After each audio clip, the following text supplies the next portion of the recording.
everybody, welcome back to Cindy's Crochet Corner. Today I'm going to show you how I store all of my tools for crochet.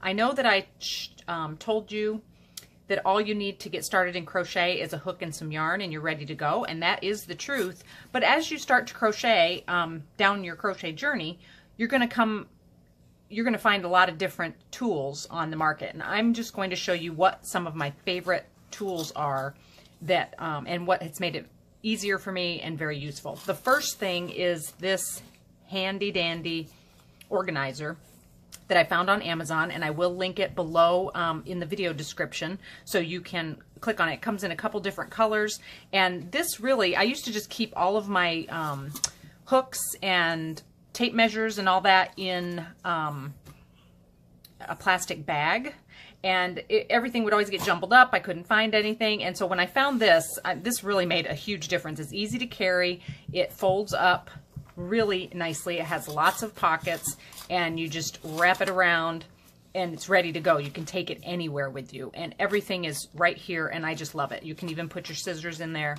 It's great. So what I have besides the holder is an array of hooks. And hooks obviously come in all shapes and sizes, and I'm going to try to get this all in the screen. These are my ergonomic hooks right here, and I've recently started using ergonomic hooks because I am getting a little older, so it does help with the grip. I do, and these are nice. I don't know, I can't remember what brand they are. They're nice because the ergonomic grip is kind of soft and cushiony, but the only thing I didn't like about this particular brand, and like I said, I don't remember what brand it is, and I don't like to call people out, but the hook comes out of here, and I do a lot of amigurumi projects, which are you know, little stuffed animals, and so I crochet very tightly, and so it's not good for that. I'm sure they're good for if you're doing Afghans or some light weight work, but if you're doing amigurumi, sometimes it's better just to use the regular old-fashioned hook, because you don't have to worry about that the little hook coming out of the holder.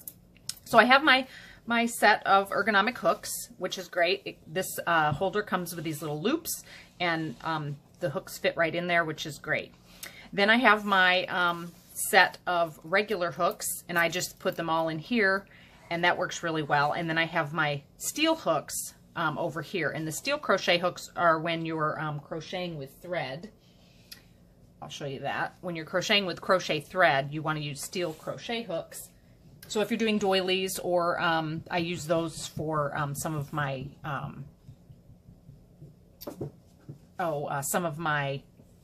sorry, I'm trying to do two things at once here. Some of my clothing for my dolls and stuff. So, and then what's another great thing to have is obviously when you're sewing in ends, you need some yarn needles.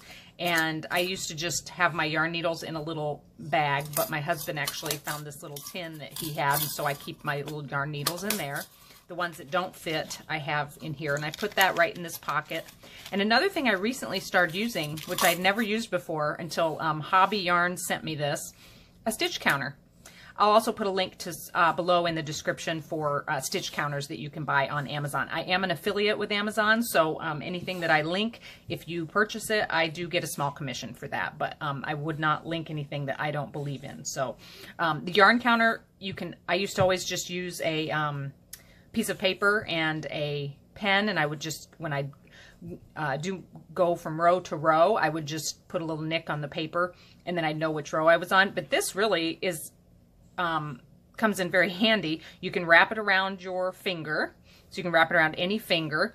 I just prefer to just leave it laying down, and then you just hit the stitch counter every row. So if I'm on row 3, then I go row 4. The problem with the stitch counter, though, is if you set it somewhere where it could get pressed, or if you put it in something and it gets pressed, then it, you know, and you come back to your work later, say you start working on an Afghan or something, you're on row 13, you put it up, you shuffle it around a little bit, and when you come back, it says you're on row 17, and so that could trip you up. So if you are working on a project and it's going to be a longer project and you're going to come back to it later, it's best to put this inside something that the button won't get pushed. But I have really enjoyed using that. It's just a lot easier than using the piece of paper and pencil.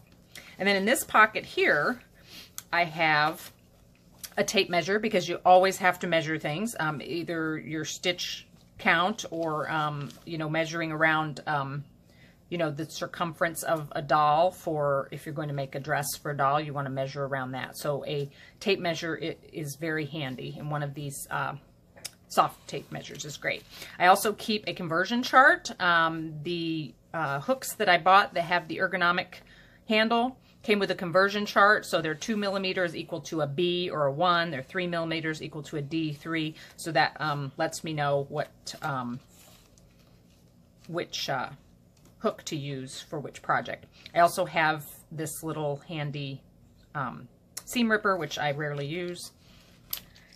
That's in that pocket. And then there's a pocket over here that I just, and this is kind of embarrassing, that I just keep all of my embroidery floss, and I do not, I'm so bad with my embroidery floss. I just wad it up in a ball and I stuff it in there, and amazingly, it doesn't get all tangled up. I can usually untangle it pretty easy, but I've organized it a few times, and I end up just taking it out and stuffing it back in that pocket, and that works really well for that.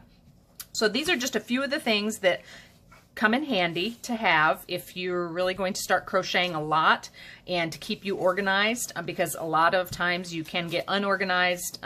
It's very easy to get unorganized with crochet, and I'm sure with knitting as well, with all the yarn and the hooks and all that just thrown into one big pile. So this is one way to keep your tools organized and handy, and you can also take it with you, and in a flash, if you're leaving somewhere in a hurry, you can just grab it and go. You don't have to look through a bunch of stuff to find your tools. So I hope that was helpful. I thought this would just be a fun little tutorial for you to enjoy. And if you like this video, hit the like button and subscribe to my channel for more videos. And we will see you next time. Thanks for watching. Have a great day.